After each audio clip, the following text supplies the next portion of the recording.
Merci, Président Bandakani. Alors, Sébastien Pérémoni, je voudrais rappeler à nos téléspectateurs que dans votre ouvrage Voir l'Afrique avec les yeux du futur, vous avez évoqué ces aspects de la coopération avec l'Afrique et vous prônez, vous êtes très optimiste quant à un nouveau paradigme avec les États africains. Alors, d'où ma question, quel regard vous portiez justement sur la présence de la MINUSMA en territoire malien, une MINUSMA qui aujourd'hui est vomi et prête à partir?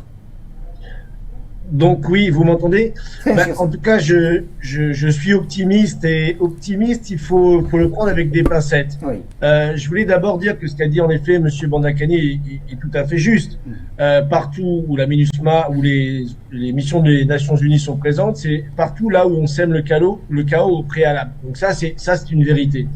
Mais je voulais revenir, si vous voulez, sur ce qu'a dit Madame Ndedi au départ. Elle dit que la résistance partait du Mali. Et c'est très intéressant parce que sur ma chaîne YouTube, toutes les semaines, je fais une vidéo, justement la prochaine qui sortira consacrée au Mali, sur le projet des lacs Fagibine pour redévelopper, faire du Mali le grenier alimentaire. Et dans ce cadre-là, je relisais les discours de Modibo Keïta. Alors c'est très intéressant, puisque j'ai trouvé cette citation que je vais vous lire parce qu'elle montre bien l'historique de cette résistance qu'il y a au Mali. C'est un discours qu'il avait prononcé donc lors du discours de l'indépendance le 22 septembre 1961. Alors, écoutez bien parce que c'est absolument fascinant. Il dit: nous ne faisons pas de l'anti-France. Nous n'existons pas en fonction de qui que ce soit. Nous nous refusons à ce sentimentalisme exagéré qui, en la circonstance, n'est que puérilité indigne du peuple mûr et fort qui est le nôtre.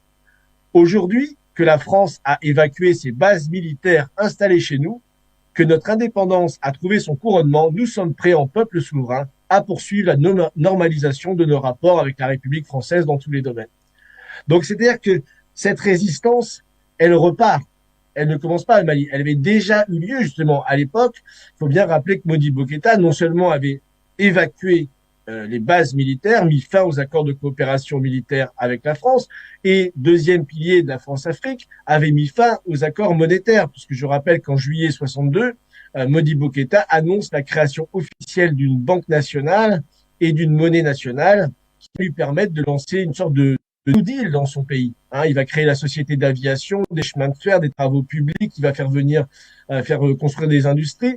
Donc le Mali a une histoire de résistance. Et je pense que c'est pas un hasard si c'est depuis le Mali qu'aujourd'hui est en train de renaître quelque part, de revivre justement cette résistance panafricaine à l'impérialisme qu'a dénoncé Monsieur Bandakani.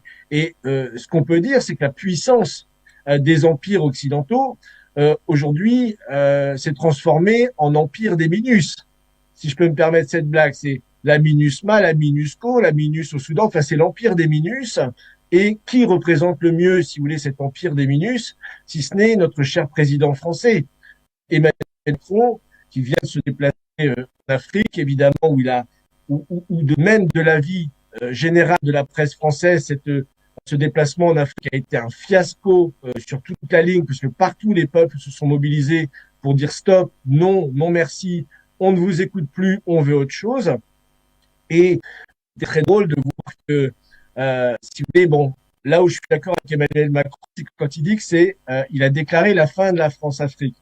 Sauf que la fin de la France-Afrique, elle va pas venir de la France. Et je dirais même que les intérêts français, les intérêts de la France-Afrique vont tout faire pour empêcher la fin de cette France-Afrique. Mais la fin de la France-Afrique, en effet, elle va bien avoir lieu.